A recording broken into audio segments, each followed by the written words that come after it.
folks, I'm Greg Watson from Watson Real Estate, and today I'm appearing in our video section just to remind you that there's a really great resource page which can be accessed by clicking up there on resources on our webpage. But this week we're going with news highlights because there has been a lot happening and that might be of interest.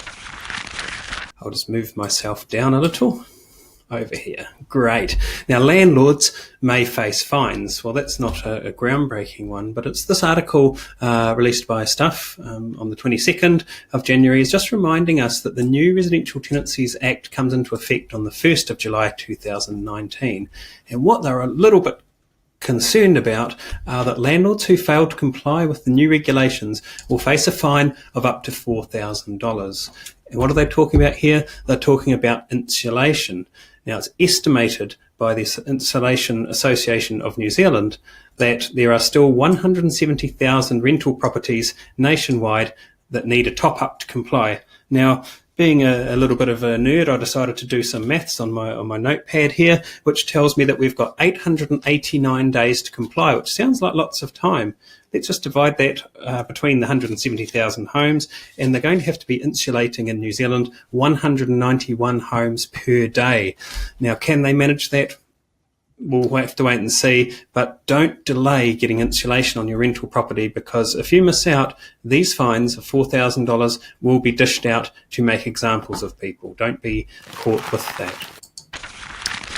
Palmerston North is New Zealand's affordable homes capital. Now, this is quite interesting because the Auckland's been in the news and Tauranga for being very unaffordable, but the same report has actually said that Palmerston North is New Zealand's affordable homes capital.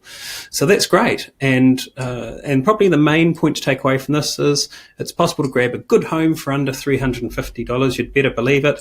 I live here, so I know. The figures in the article are possibly a little wrong when it comes to saying what the median price is in Palmerston North, whereas it's actually around about $360 in December. But still, nice to know that Palmerston North is the most affordable, which also means that it's great for investment properties.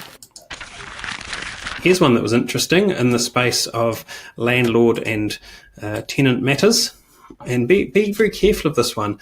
A Kiwi couple has been denied a home, they believe, based on race and marital status. This is a really interesting article. It's on the New Zealand Herald from the 23rd of January. Landlords read this. Discrimination when choosing tenants is an illegal act, and that's a crossover with the Human Rights Act. Most of us know this. The applicants say that they were denied the property because they weren't Chinese and because they were not married. And what happened was a property manager was helping them to find a property, and the landlord may have instructed them about which tenants to take, and then information was passed back to the tenants who missed out. So as Peter Lewis says from the Auckland Property Investors Association, it's a pretty open and shut case of illegal discrimination. Whatever you do, have a read or a browse of the Human Rights Act on legislation.govt.nz if you're not sure what you are and aren't allowed to discriminate on. Here's quite an interesting article.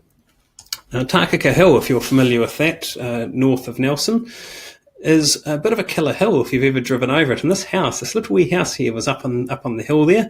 And I know I tried once to drive over there in a 1.3 litre rental car, and it was a bit of a slow journey. But for people in the area, this could be a bit of a steal.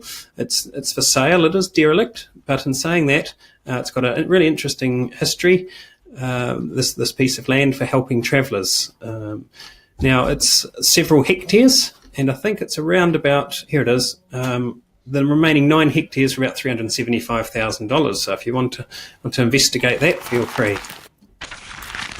Here's something that's interesting, and I'll just go to the top of this article. This one on Stuff says 500,000 people spend a quarter or more of their income on housing. All right. But what interested me, if we go right down to look at the stats, is New Zealand households spending 25% or more of their income on housing. The majority are actually people renting. So the rents are 25% more of their income on the house that they're living in, whereas owners are paying less than that. So it just shows that it's, again, a little hard for people to go from that renting situation into a home buying situation.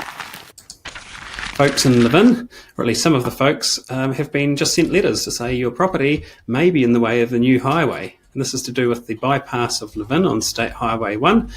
And there's going to be more consultation in February, but they have been pre-warned that they may have their home effectively knocked down, or the land taken under probably the Public Works Act or something similar. So where does that go? Well, at the moment, let's see how they're progressing with that work. They've done the bypass here, which is the one that goes from Mackay's Crossing to Peka Peka. There is one on the agenda to follow State Highway 1 from Peka Peka and bypass Otaki. I'm trying to indicate with the mouse, but it's only an indication. I don't know the actual one. You could look at the Land Transport website. And then they're doing another one which will probably start at Taylor's Road at Otaki and follow through to just south of the Manawatu River, bypassing Luverne. They haven't decided yet if they're going around to the east and through, or around to the west. So there'll be some slightly worried homeowners, I would imagine. So thanks very much for tuning in. Just by way of reminder, go to our resources page, plenty of videos down there, lots of interesting books to download here, and also our blogs, often worth watching as we have several contributors, so please pop along there too. Thanks for watching.